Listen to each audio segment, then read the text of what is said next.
तो दोस्तों आज मैं एक्सप्लेन करूंगा नेटफ्लिक्स के ऊपर आई एक Spanish horror thriller mystery movie को जिसका नाम है ए डेडली इनविटेशन। मूवी काफी इंटरेस्टिंग है, काफी बढ़िया सस्पेंस और मिस्ट्री है इसके अंदर। बहुत ही बढ़िया स्टोरी लाइन है, आपको देखने में मजा आ जाएगा। बस वीडियो को एंड तक देखना। ट्विस्ट काफी बढ़िया है, काफी खतरनाक है। और अगर आप देखना चाहते हो एक ऐसे आइलैंड को जहां पर जाने के बाद में कोई भी इंसान जिंदा नहीं बचता, वहां पर ऐसा गहरा राज छुपा हुआ है जो कि असली कहानी के ऊपर आधारित है, तो जाकर जरूर देखना अनइनहेबिटेड मूवी को। उसका लिंक आपको नीचे डिस्क्रिप्शन में और पिन्ड कमेंट में मिलेगा। तो चलिए अब बिना किसी देरी के चलते हैं सीधा वीडियो की तरफ। तो मूवी की शुरुआत होती है अगाथा को दिखाते हुए, जो कि एक पॉडकास्ट करने वाली आरजे है, जो कि छोटी छोटी डिटेल्स और अपनी पार्टनर की मदद से क्राइम मिस्ट्रीज को सॉल्व किया करती थी। अपने एक पॉडकास्ट के इंट्रो में वो बता रही होती है कि मिस्ट्रीज हर जगह होती हैं, लेकिन उनके क्लूज ज्यादातर अननोटिस्ड ही रह जाते हैं। लेकिन उसकी मदद से उसे सुनने वाले लोग सिक्स्थ सेंस डेवलप कर सकते हैं, जिससे कि वो आसानी से क्लूज को पहचान कर मिस्ट्रीज को आराम से सॉल्व कर पाएंगे। अब वो अपने पॉडकास्ट को आगे बढ़ा ही रही होती है कि तभी अचानक उसके दरवाजे की डोरबेल रिंग होती है।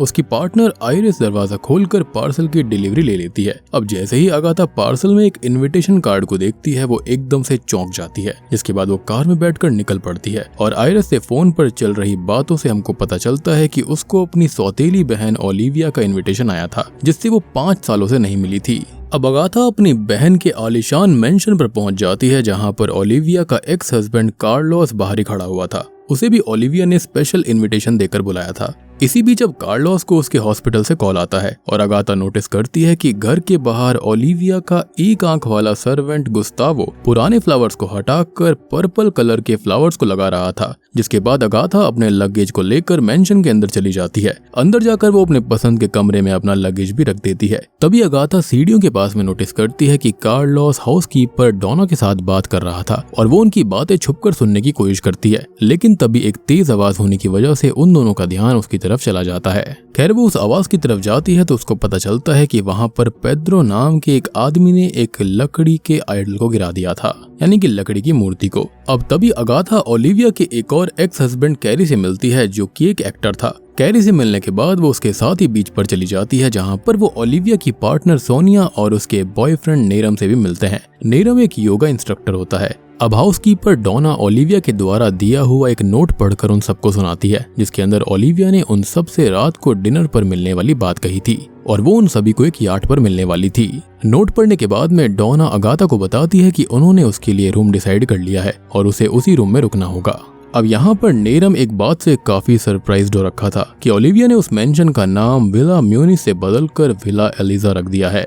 लेकिन तभी पेड्रो उनको बताता है कि एलिसा कार्लोस और ओलिविया की एक एडॉप्टेड बेटी थी, जिसकी 5 साल पहले एक कार एक्सीडेंट में मौत हो गई। जिसके बाद सभी लोग अपने अपने रूम में पहुंच जाते हैं। लोना अगाथा के रूम में उसके खाने के लिए एप्पल और चाय लेकर आई थी, लेकिन अगाथा की कुछ चीजें दूसरे रूम में ही छूट गई थी, जिनको लेने जब वो रूम के अंदर जाती है तो उसको पता चलता है कि वो रूम सोनिया और नेरम को अलॉट कर दिया गया था। ये देखकर वो जल्दी से अपने गैजेट्स को लेकर वहां से निकल जाती है। अब ये सभी एक बोट पर बैठकर उस याट की तरफ निकल पड़ते हैं, जहां पर ओलिविया उनका स्वागत करती है और कहती है कि वो उन सब की जिंदगी में या तो नेगेटिव या फिर पॉजिटिव इम्पैक्ट रखते हैं। जिसके बाद गुस्तावो बोट में बैठकर दोबारा मेंशन की तरफ निकल पड़ता है और याट भी ओशन की तरफ चल देती है। जिसके बाद रात को सभी डिनर कर रहे होते हैं। तभी ओलिविया उनको ये बताना शुरू करती है कि आखिर उसने उनको वहां पर क्यों इन्वाइट किया। साथ में अगाथा कोई रिकॉर्डिंग ना कर पाए, इसलिए वो उसका चश्मा भी उतार देती है। उसके अकॉर्डिंग वो उन सबको ऐसा सरप्राइज देने वाली थी जिसको वो जिंदगी भर याद रखने वाले थे। साथ ही में वो ये बोलती है कि शायद शाम के बाद उनमें से एक किनारे पर नहीं लौट पाएगा, क्योंकि वो सब समुद्र के एकदम बीचों बीच हैं। अब कैरी को यहाँ पर ये सब मजाक लग रहा था, लेकिन ओलिविया इस वक्त बिल्कुल सीरियस थी। वो आगे बताती है कि उसकी बेटी एलिसा की मौत के बाद अगाथा ही उसकी प्रॉपर्टी की अकेली वारिस बची हुई है। अगर वो अभी मरती है तो अगाथा इस याट पर सबसे अमीर इंसान बन जाएगी। वो आगे बताती है कि इस दुनिया में सोनिया उससे सबसे ज्यादा हेट करने वाली इंसान है, क्योंकि कार्लोस पहले सोनिया का ही बॉयफ्रेंड था और साथ ही में उसकी परफ्यूम कंपनी में एक इन्वेस्टर भी था और वो उसकी पार्टनर ओलिविया से पहली बार मिलते ही उसकी तरफ आकर्षित हो गया था। जिसके बाद में वो कैरी की भी कहानी सुनाती है, जिसके अंदर वो मूवी सेट पर गन इस्तेमाल करने की वजह से लीगल ट्रबल में फंस गया था और इसी वजह से उसे कार्लोस से एक भारी कर्जा लेना पड़ा था। अब इसके बाद वो पेड्रो के बारे में बोलती है। पहले वो कार्लोस के हॉस्पिटल में भी काम किया करता था, लेकिन किसी गलती की वजह से उसे भी पैसे लेकर वहाँ से निकलना पड़ा। आगे वो कार्लोस को एक पैसे के पीछे भागने वाला आदमी बताती है जिसे फैमिली या फिर प्यार की कोई भी कदर नहीं है, जिसके बाद में वो वहाँ से उठकर अपने रूम में चली जाती है। तभी कुछ ही देर के बाद में अगाथा उसके रूम में जाती है, जहाँ पर पता चलता है कि बड़ी बहन होने के नाते ओलिविया अगाथा की काफी केयर करती थी। साथ ही में उन दोनों के बीच काफी गहरा रिश्ता भी था। अगाथा ने तो अपने हाथ पर ओलिविया की ड्राइंग का टैटू भी बनवाया हुआ था। जिसके बाद अगाथा यार्ड की बालकनी में खड़ी होकर आयरिस से चैट कर रही थी कि तभी उसे सोनिया और कार्लोस एक साथ कोई पैसे की बात करते हुए दिखाई दे जाते हैं। अब अगाथा अपने रूम में सो रही होती है कि तभी उसे एक अजीब सी आवाज आती है और बाहर आने पर उसको पता चलता है कि ओलिविया यार्ड के डेक से गिरकर मर चुकी है। अब जब पुलिस को फोन लगाने की बारी आती है तो उनको शॉकिंगली पता चलता है कि वो तो दो देश यानी कि लॉस काबोस और मैजल्टन के बीच में समुद्र में फंसे हुए हैं। जिसके बाद सुबह जब वो किनारे के पास पहुंचते हैं तो वहां पर तभी उन्हें नेटवर्क एंटीना पर एक एक्सप्लोजन सुनाई देता है। किनारे पर आने के बाद में ओलिविया की बॉडी को पैक कर दिया जाता है और किनारे पर उन लोगों के लिए एक पुलिस कैप्टन जेमी अपॉइंट किया गया था। एंटीना में एक्सप्लोजन हो जाने की वजह से वहां पर कोई भी फोन काम नहीं करता और तो और पब्लिक पे फोन भी वहां से काफी दूर रोड पर था। तभी कार्लोस अपना नंबर देकर वहां से जाने लगता है, लेकिन कैप्टन सही पुलिस स्टेशन को केस अपॉइंट होने तक किसी को भी वहां से जाने की परमिशन देने से मना कर देता है। और यहाँ पर वो ओलिविया अजीब अजीब बातें इसलिए कर रही थी क्योंकि शायद से वो जानती थी कि वो मरने वाली है या फिर यहाँ पर कुछ और ही मांजरा था। खैर इसके बाद मेंशन में आने के बाद में जेमी उनको बताता है कि वो अभी ओलिविया की बॉडी को ऑटोप्सी के लिए लापाज लेकर जा रहा है। अब ऑब्वियस ही बात है कि वो इन सब को यहाँ पर अकेला तो छोड़ नहीं सकता था क्योंकि यहाँ से वो लोग भाग जाते तो वो वापस आने तक लेफ्टिनेंट जूलियन को वहीं पर छोड़कर चला जाता है। और तभी जूलियन भी अगाथा को एक ही मिनट में पहचान लेता है। साथ ही साथ वो भी उसका एक बड़ा फैन था और फैन इसलिए था क्योंकि वो उसकी मिस्ट्री सॉल्विंग वाली कहानियों काफी पसंद किया करता। तभी जूलियन, अगाथा और कार्लोस कॉफी पीने के लिए किचन में पहुंचते हैं, जहां पर कार्लोस ओलिविया के डिप्रेशन के बारे में बताता है जो कि उसे एलिसा के खोने के बाद हो गया था और वो काफी गहरे डिप्रेशन में थी जो कि उसके और ओलिविया के डिवोर्स की वजह बन गया था।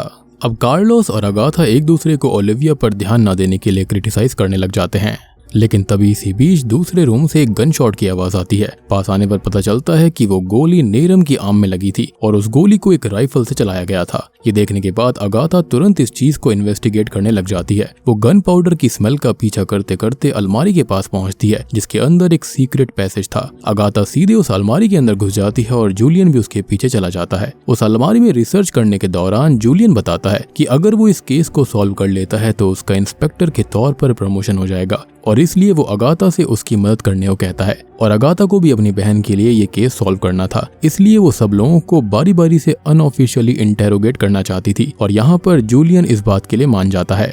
खैर अब वो उस अलमारी से बाहर निकल आते हैं और वहाँ पर मौजूद सभी लोगों को बिना किसी दबाव के इंटेरोगेशन के लिए भी मना लेते हैं। अगाथा इंटेरोगेशन के लिए सबसे पहले गुस्तावो का नाम सजेस्ट करती है। वो गुस्तावो से सबसे पहले पूछते हैं कि ओलिविया की मौत के वक्त आखिर वो कहाँ पर था, जिस पर वो बताता है कि घर वापस आने के बाद वो सोने की कोशिश कर रहा था, लेकिन तभी उसे एक बहुत भयानक एक्सप्लोजन सुनाई दिया था जिससे वो काफी डर गया। साथ ही में अगाथा के पूछने पर वो बताता है कि वो इस घर में पिछले 5 साल से काम कर रहा है और उसकी ये आंख 10 साल पहले कंस्ट्रक्शन के दौरान हुए एक हादसे में खराब हो गई थी। गुस्तावो की इंटेरोगेशन के बाद में अगाथा लेफ्टिनेंट को बताती है कि उसे इस केस से रिलेटेड रिसर्च के लिए अपनी एक फ्रेंड को इम्पोर्टेंट कॉल करना है और जूलियन को भी अपने प्रमोशन के चलते मजबूरी में उसकी बात माननी पड़ जाती है। जिसके बाद पीसीओ पर पहुंचकर अगाथा आयरिस को फोन लगाती है, उसे ओलिविया की मौत और वहां की पूरी सिचुएशन के बारे में बोलती है। साथ ही साथ वो उसे नेरम, सोनिया, पेड्रो, गुस्तावो के बारे में भी रिसर्च करने को कहती है, क्योंकि अगर किसी के प्रेजेंट के बारे में जानने से कुछ केस सॉल्व नहीं हो रहा तो हमें उसके पास्ट के बारे में जानना चाहिए, जिससे कि सारे के सारे असली पत्ते खुल सकते हैं। अब मेंशन में पहुंचने के बाद अगाथा के सजेशन पर जूलियन, पेड्रो, कार्लोस और डोना को इंटेरोगेशन के लिए कार्लोस के ऑफिस में बुला लेता है, जहां पर डोना बताती है कि वो अपने खाली वक्त में कार्लोस की रेयर राइफल्स को साफ करती रहती है। जिसके बाद हड़बड़ी में पेड्रो के हाथ से उसका डॉक्टर बैग छूट जाता है और उसके गिरते ही अगाथा उसमें रखी हुई मेडिसिन को देख लेती है जो कि बहुत ही ज्यादा क्वांटिटी में रखी हुई थी। ऑफिस से निकलने के बाद अगाथा सबको बताती है कि उसे नहीं लगता कि किलर उन सब में से कोई है। उसके हिसाब से ओलिविया ने उन्हें बोट पर सिर्फ अपने लिए टाइम खरीदने के लिए बुलाया था। साथ ही में उसको लग रहा था कि एंट्रेंस के फ्लावर्स बदलने के पीछे भी जरूर कोई रीजन रहा होगा। जिसके बाद वो इंटेरोगेशन के लिए कैरी को बुला लेते हैं, जो कि बताता है कि पिछली रात वो सो नहीं पा रहा था और तभी उसे किसी के बड़बड़ाने की आवाज आ रही थी। और जब उसने ऊपर जाकर देखा तो ओलिविया किसी से नशे में बात कर रही थी और उसके बाद वो उसे फ्लोर पर पड़ी हुई मिली। साथ ही में वो अपनी सफाई में ये कहता है कि उसने ओलिविया को धक्का नहीं दिया था। दूसरी तरफ नेरम इंटेरोगेशन में बताता है कि वो ओरिजिनली मैक्सिको से था, लेकिन वो 6 साल वाराणसी इंडिया में रहकर आ चुका है और सोनिया से उसे योगा क्लासेस के दौरान ही लव एट फर्स्ट साइट हो गया था। और नेरम के पास आईडी के नाम पर खाली योगा क्लासेस का विजिटिंग कार्ड था और कार्लोस से अगाथा सोनिया से उसकी याट पर हुई बातचीत के बारे में पूछती है, जिस पर कार्लोस बताता है कि वो बस उससे उसकी परफ्यूम कंपनी के अंदर इन्वेस्टमेंट मांग रही थी। इस बात को सोनिया भी अपने इंटेरोगेशन में वेरीफाई कर देती है। अब इतनी इंटेरोगेशन के बाद जूलियन काफी थक चुका था। साथ ही में अगाथा भी बेड पर जाकर लेट जाती है, लेकिन तभी वो कुछ आवाजें सुनकर यार्ड की ओर पहुंच जाती है, जहां पर उसे पेड्रो ओलिविया के रूम में कुछ घपला करता हुआ मिल जाता है। तभी अगाथा को वहां पर रखी हुई मेडिसिन को देखकर पता चल गया था कि ओलिविया काफी बीमार थी। पेड्रो उसको बताता है कि वो नहीं चाहती थी कि ये बात किसी को पता चले, लेकिन साथ ही में उन्हें वहां पर कुछ लेबर के दौरान मरे हुए बच्चों के सर्टिफिकेट्स मिल जाते हैं और ये बात वो जूलियन को नहीं बताते। खैर, अब दोबारा पे फोन पर जाकर अगाथा आयरिस को बताती है कि गुस्तावो अपने एक्सीडेंट के बारे में सच बोल रहा था और ओलिविया और कार्लोस की फाउंडेशन ने उसको कॉर्निया ट्रांसप्लांट भी ऑफर किया था। जिसके बाद अगाथा उसे लेबर के दौरान डेड बच्चों के नाम और गवर्नर और उसकी वाइफ के बारे में रिसर्च करने को बोलती है। तभी आयरिस को अपनी रिसर्च के दौरान पता चलता है कि गवर्नर सच में एक बच्चे को अडॉप्ट करने वाले थे। जिसके बाद सभी लोगों को इकट्ठा करके अगाथा बताती है कि उसने केस को क्रैक कर लिया है, जिसकी डिटेल्स वो सबके साथ शेयर करने वाली है। वो बताती है कि एलिसा असल में रेनेटा नाम की लड़की की बायोलॉजिकल बेटी थी। रेनेटा एक टीनेजर थी जिसने अपनी जान ले ली। साथ ही में वो उस हॉस्पिटल का एडमिशन फॉर्म दिखाती है जिसको कि रेनेटा के भाई रमीरो ने प्रिपेयर किया था। उस लड़की का भाई रमीरो कोई और नहीं बल्कि नेरम ही था। जी हाँ, अगाथा आगे ओलिविया के रूम में मिले हुए डेथ सर्टिफिकेट्स के बारे में बताती है, जिसमें से एक डेथ सर्टिफिकेट एलिसा का भी था। लेकिन यहाँ पर ध्यान देने वाली बात यह थी कि वो डेथ सर्टिफिकेट 7 साल पुराने थे और एलिसा की मौत 5 साल पहले हुई थी। जब 5 साल पहले एलिसा की मौत हुई थी तो उसकी डेथ की न्यूज सारे न्यूज़पेपर्स में छापी गई थी। उनमें से ही एक आर्टिकल को नेरम ने देख लिया था और उसी वक्त उसे अपनी बहन के लिए इंसाफ चाहिए था। अब इसके बाद में उसे ये पता करना था कि आखिर ओलिविया ने उसकी भांजी को अडॉप्ट किया कैसे, जबकि वो तो जन्म के वक्त ही मारी गई थी। और यही जानने के लिए नेरम को ओलिविया के करीब पहुंचना था, जिसके लिए उसने सोनिया का सहारा लिया क्योंकि वो भी ओलिविया से नफरत करती थी। ओलिविया के करीब आने के लिए नेरम ने युवा का सहारा लिया, जिसके बाद उन दोनों ने ही ओलिविया को उसकी इन्फॉर्मेशन लीक करने के लिए धमकाया। लेकिन ओलिविया को सच में यही लगता था कि एलिसा एक अनाथ थी। लेकिन कैरी की मदद से अगाथा ने यह पता लगा लिया था कि डोना रेनिटा की डिलीवरी के वक्त वहीं पर मौजूद थी और उन्होंने ही उसे उसके बच्चे के मरने की झूठी खबर दी। असल में डोना एक म्यूनिस नाम की फाउंडेशन में काम किया करती थी जिससे कि वो सिंगल मॉम्स के टच में रहा करती। अब ये राज खुलते ही डोना गन उठा लेती है, लेकिन अगाथा ने उसे पहले ही अनलोड कर दिया था, यानी कि उसकी गोलियां निकाल दी थी। तभी अगाथा बताती है कि कार्लोस इतना अमीर खाली हॉस्पिटल की चेन से नहीं था। डोना सबसे पहले सिंगल मदर्स का भरोसा जीता करती और उनको बच्चा मरने की खबर दे दिया करती, या फिर ये कहे कि झूठी खबर। और कार्लोस उन बच्चों को अनाथ बताकर अमीर लोगों को पैसों में बेच दिया करता, जिससे कि उसे काफी अच्छा खासा अमाउंट मिलता था। लेकिन नेरम के मेंशन पर आते ही डोना ने उसको पहचान लिया था और उसका खून करने के लिए ही उसने अगाथा के रूम को भी बदल दिया था, क्योंकि उस सीक्रेट पैसेज का दरवाजा डोना के रूम से ही था। और अब आपको समझ में आया होगा कि यहाँ पर अगाथा का रूम क्यों चेंज करा गया। अब इसी बीच जेमी वहाँ पर आ जाता है और जूलियन पर काफी गुस्सा करता है क्योंकि उसने सस्पेक्ट को अपने साथ मिलाया था, लेकिन जूलियन किसी तरह से उसको शांत करता है। अब इसके बाद अपनी कहानी को साबित करने के लिए अगाथा वीडियो भी दिखाती है जो कि उसने सोनिया के रूम में सीक्रेट कैमरा छोड़कर रिकॉर्ड की थी। अब तभी डोना तबीयत खराब होने का बहाना करने लगती है और कार्लोस उसे रूम में ले जाने के बहाने वहां से चला जाता है। लेकिन अगाथा आगे ये बताती है कि ओलिविया को किसी ने मारा नहीं है, क्योंकि उसने खुद की जान ली, क्योंकि उसको बहुत ही खतरनाक कैंसर था जिसकी वजह से उसे बहुत दर्द का सामना करना पड़ता और इसलिए वो इतनी सारी मेडिसिन भी खाया करती थी। इसलिए ओलिविया ने अपनी मौत के साथ कार्लोस और डोना को पकड़वाने की पूरी प्लानिंग कर ली थी। साथ ही में नेटवर्क एंटेना पर वो ब्लास्ट भी गुस्तावो नहीं किया था और उसकी दोनों आंखें बिल्कुल ठीक थीं। यानी कि गुस्तावो के बारे में उसको पहले से ही पता था और वो खाली नाटक कर रही थी ताकि सबको ये लगे कि सारी की सारी कहानी बिल्कुल जेन्युइन है। लेकिन तभी पता चलता है कि कार्लोस और डोना यार्ड को लेकर भागने की कोशिश कर रहे हैं, लेकिन ओलिविया ने इसके लिए भी यार्ड के इंजन रूम में एक बॉम्ब लगवा दिया था, जिसके बाद अगाथा नेरम को उस बॉम्ब का डेटोनेटर दे देती है, जिसके बाद में कार्लोस और डोना पकड़े जाते हैं। जिसके बाद में बाकी बचे हुए लोग एलिसा और ओलिविया की कब्र पर जाकर उनको ऑनर करते हैं। और यहाँ पर एक बात बिल्कुल सच थी कि ओलिविया उसको वाकई में अपनी बेटी माना करती थी, यानी कि एलिसा को। उसको पता भी नहीं था, यानी कि उसको भनक तक नहीं थी कि ऐसा गंदा काम उसके साथ में किया गया है। और सोनिया और नेरम तो यहाँ पर बिना बात के ही ओलिविया को गलत फहमी में नफरत किया करते थे। असलियत पता चलने पर उनको भी पता चल गया था कि असली कातिल या फिर ये कहें कि असली कल्प्रिट कौन था। लेकिन इसके बाद बीच पर आयरिस ओलिविया की ऑटोप्सी रिपोर्ट लेकर आती है, जिसके अंदर उसकी बॉडी में अफीम की बहुत भारी मात्रा मिली थी, जो कि दर्द कम करने के लिए पेड्रो ने ही उसको दी थी। असल में पेड्रो ने नशे की हालत में एक रूटीन सर्जरी को कर दिया था, जिससे उस पेशेंट की मौत हो गई थी। इसलिए कार्लोस ने उसको हॉस्पिटल से निकाल दिया और कार्लोस से पैसे लेकर वो एक अपना छोटा सा क्लिनिक चला रहा था। और कैरी ने जिस आदमी को ओलिविया से बात करते हुए देखा था वो कोई और नहीं बल्कि पेड्रो ही था। लेकिन इन सब के बावजूद भी अगाथा उसे माफ कर देती है, क्योंकि उसने तो खाली ओलिविया की विश को ही पूरा किया था, उसको दर्द से छुटकारा दिया था। और यहाँ पर सारी चीजें ओलिविया ने पहले से ही प्लान कर ली थी, क्योंकि उसको पता चल गया था एलिसा के बारे में कि यहाँ पर रेनेटा की वो बेटी थी और उससे उसकी बेटी छीनी गई थी। उसको नेरम और सोनिया के बारे में सारी बातें पता थी।